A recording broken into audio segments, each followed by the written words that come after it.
Good morning, everyone. How are you doing today? And for every of our followers, I want to say thank you very much for the subscription and the sharing, the likes. This is really encouraging, like I always say. And thanks for the patronage. I've got couples of people who have asked me to, in helping getting admission at the moment. So I'm going to be speaking a lot about this, okay, this morning. But I quickly want to have a breakfast, yes, at Skusny Tochka. Skusny Tochka used to be McDonald's. Let me show you the other side video. Okay, so I just want to have, breakfast. I left home quite early this morning, and there's a very lovely view around here. Very beautiful view. Let me show you the view before going for my breakfast. Okay,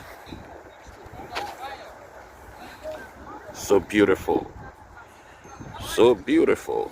You can see, so beautiful.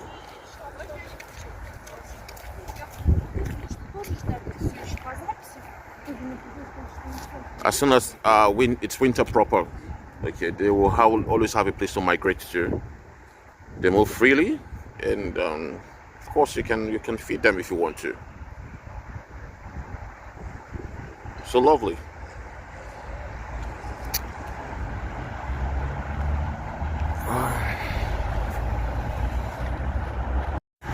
All right, viewers, welcome back once again.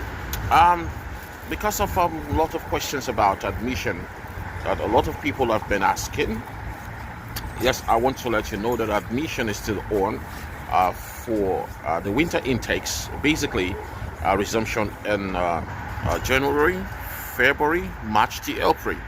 It depends on university and location. Before I talk about that, I would like to just give you some update. There are some universities that have been blacklisted.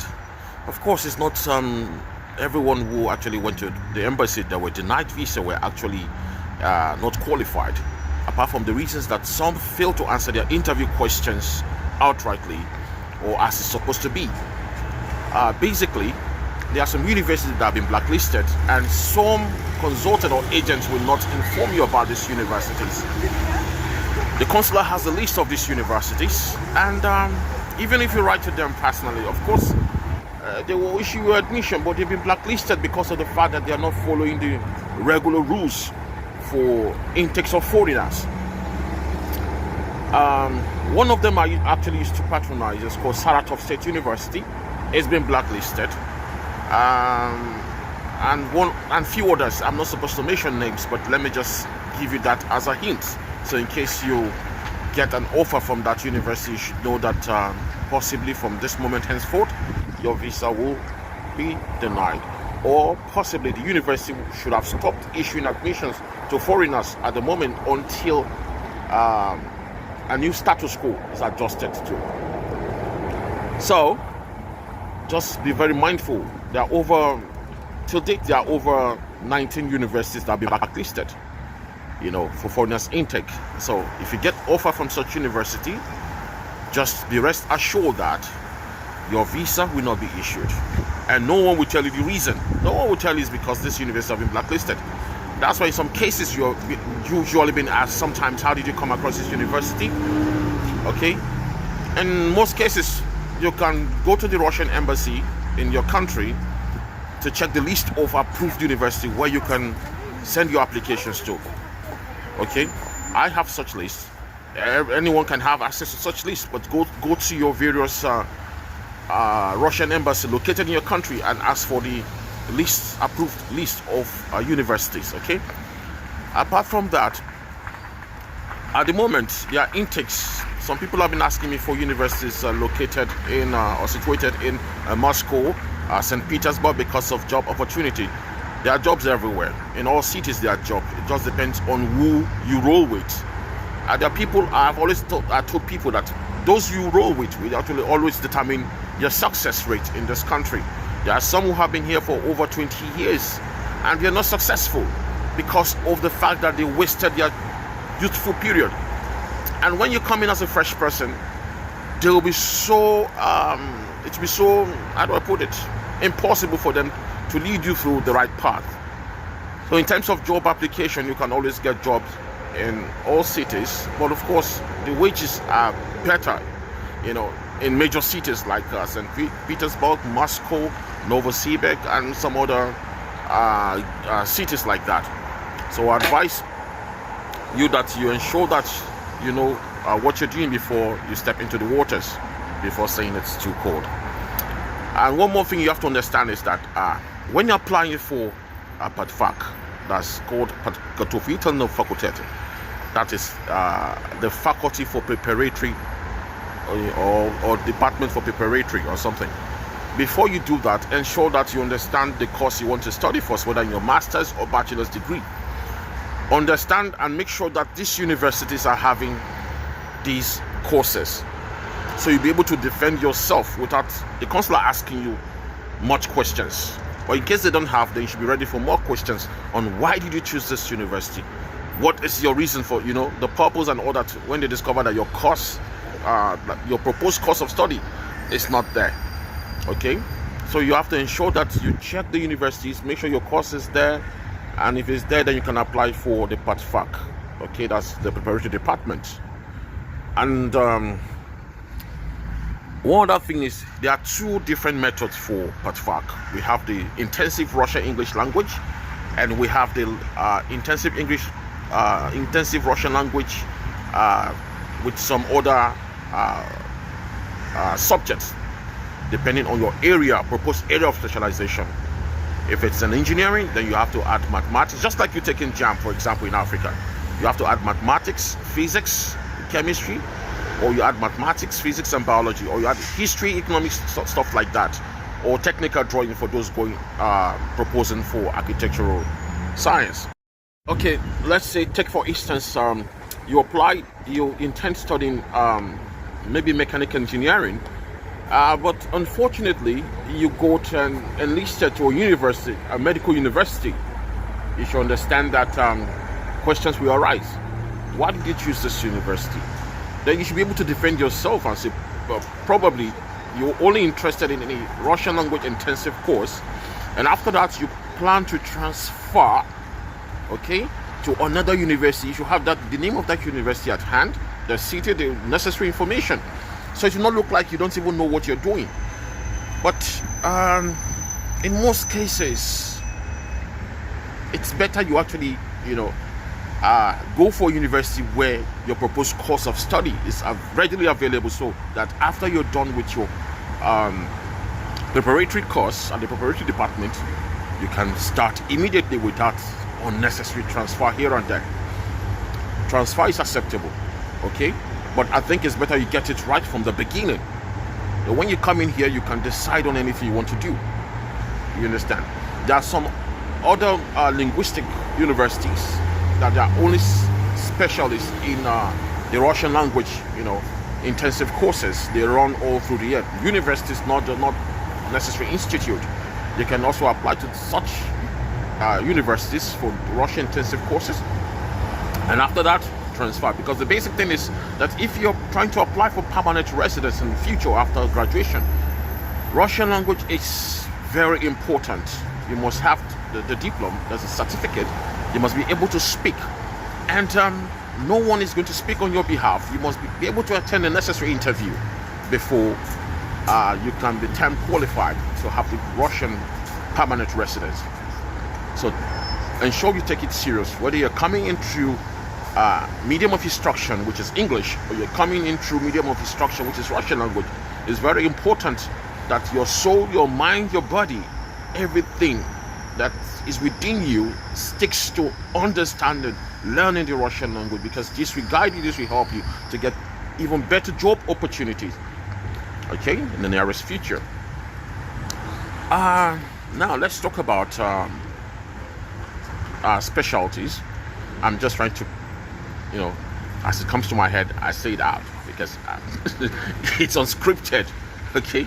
Now, talking about specialties, at the moment, the intakes for the Russia preparatory department in some of these universities like we have universities, one university particularly in St. Petersburg, two in Moscow at the moment. The one in Moscow,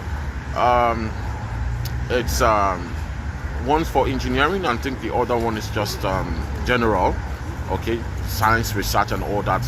It covers every spheres, okay. The tuition is around 180,000 rubles. One is also located somewhere around Vladimir. Yes, it's about 180,000 rubles for Vladimir. And Moscow, you have the one for 300,000 rubles, and you also have the one for 245,000 rubles. In St. Petersburg, you have the one for 245,000 rubles. The 300,000 rubles is for 1 year. The 180,000 rubles located in another city, Novgorod, is about 180,000 rubles. There's another university, you know, located Yakutsk. Yakutsk is also 180,000 rubles, and Yakutsk allows you to pay 50%. The one for 300,000 rubles allows you to, in Moscow, allows you to pay just 30,000 rubles. That's 10% deposit, and when you arrive, you can split the remaining. Okay, so I think this will be very convenient for most of you who are actually willing to study here and are genuine students. I love genuine students, not using education as a means to one end. If you're genuine enough, yes, we can recruit you to such universities, of course, if you want services, or I'll send you link. I'm not going to send you the link of where I represent, please, because some agents have actually disguised as students and followers just to get information and sell it at outrageous amount. You know, I've had series of people telling me that one particular person took 1.7 million, 1.4 million just for admission. No, come on, that's outrageous. That's outrageous. It's outrageous and crazy. I don't understand how people survive, how people do that in the name of Japa. I don't know. And you're still going to pay tuition, accommodation, insurance. All these things are not even inclusive in. So I won't mention name of any university. Only if you're a genuine student, we'll talk about it. You can write me on +79658181531. So, and all these universities you're allowed to pay for 1 semester, and when you arrive, continue your studies. You can pay your balance before the end of your study period.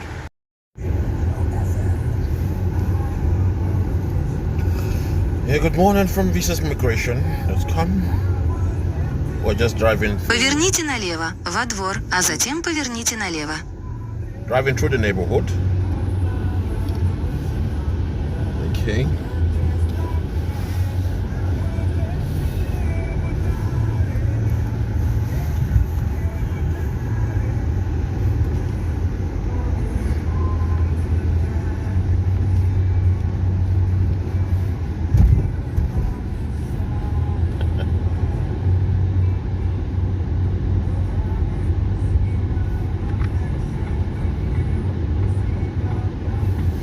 Маршрут перестроен.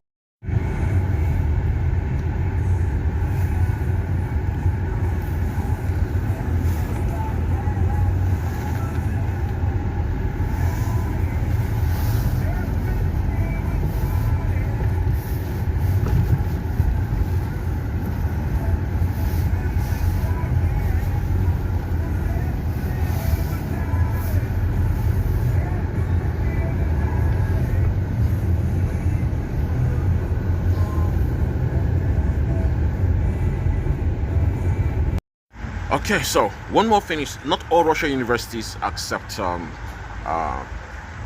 do you call it, bad results. Not all. You know, someone also asking me for a particular university in St. Petersburg. That one, if you don't have distinction all through, they will not even accept. They will not look at your O-level result. You must have distinction all through. There are some universities that are very selective. If you don't have English language, they'll reject you. You know, so that's why most times we give these universities 10 days for pre-assessment. Any university that will just rush things for you, come on, there is a problem. You're holding in the money, and these are the universities that actually have a problem. So 10 days most times for assessment of your credentials. And what are the credentials you have to submit? If you're coming for bachelor's degree, you must have your O-level, NECO or WAEC. They accept NAPTEP, but I don't know if the university will accept, if the embassy will accept NAPTEP. Okay, so when you have this, it must be translated into Russian language and notarized by public notaries. Okay, a public notary simply means someone who is actually the jurisdiction of a lawyer who actually who registers the public notaries, looks at your credentials, cite the original, and certify it, as being genuine or something. Yeah, as citing just the original. It doesn't need to go through deep verification, but it's important you always use genuine results. So when you translate all these things, it's also important before your visa you legalize that. We'll talk about later. That if you're coming for, and the age limit, some university, the age limit for PETFAC, that's the preparatory faculty, is actually, some is actually 35, some 37 years, now depending on what you want to, what other level you want to study. Some is actually 30 years maximum for bachelor's degree, some 35 years for master's degree, some 45 years for PhD as the minimum. Some still go as far as 50 years for PhD or postdoc. Okay, so it's very important you also consider age limits to whatever you're doing. If you know that you are like maybe 30 something, like 35 years, and you think you want to start your bachelor's degree now, your visa will be gladly denied. If you're trying to apply from the Nigerian embassy, Russia embassy in Nigeria, it will be gladly denied. I don't know of other countries, but I can bet you on the Russian embassy in Nigeria. They understand the whole system. They see you as a potential migrant just coming for work because of various experiences that they have had. Also, if you're coming in here and you have someone already luring you into fake wedding, please stay far away from it. Do not even make an attempt. Do not make an attempt. Also, if you have fake documentation, credentials, and it even passed through legalization stage, please, the watchdogs are actually tracking you. Definitely, Russia is not a place that you can just do anything and go scot-free. You have to be very, very careful. Take advices, take consultations seriously, and don't think just your money will work for you. Make sure you adhere to all rules and regulations. So after your admission, so after the assessment and evaluation, which could take 10 days, then they'll proceed. If they accept you, they'll proceed and issue you a contract. Not all universities issue contracts. Some will issue you a contract of acceptance, which actually reflects how much you're going to pay as tuition. And after that, you have to sign, and whosoever you are also asking to represent you in paying tuition, the person's name will also be involved, because the person has to submit his or her document to the university as your representative, who is going to help you to transfer the tuition, because of the sanction on SWIFT. And after that, you have to wait for your invitation. Invitation officially takes 4 weeks, but do not bank on that. So always remember that one or two things can happen: queues, delays. So most time I do tell people, from admission to assessment to invitation is strictly 2 months. So if it comes out before then, good. Because number one, if you have your contract issued, you also have to sign, you also have to rescan, you also have to pay, they have to confirm. At least 1 week, we go off for that. That's depending on if you already have the money at hand. At least you look at 1 week for that. So 3 weeks is already gone for assessment and tuition fee and all that. So it's important that you're always patient, and so that you can always get the best. Thank you very much. Please try and like and share. It's quite cool this morning. Try and keep sharing, keep liking, keep making recommendation. I love you all. God bless you. And like I said, our community is growing, and we're going to have a WhatsApp group where we're pasting more results, more assistance, to render the right assistance to our followers, to guide them even on arrival to work, etc. Love you. You have a wonderful and blessed day. Bye.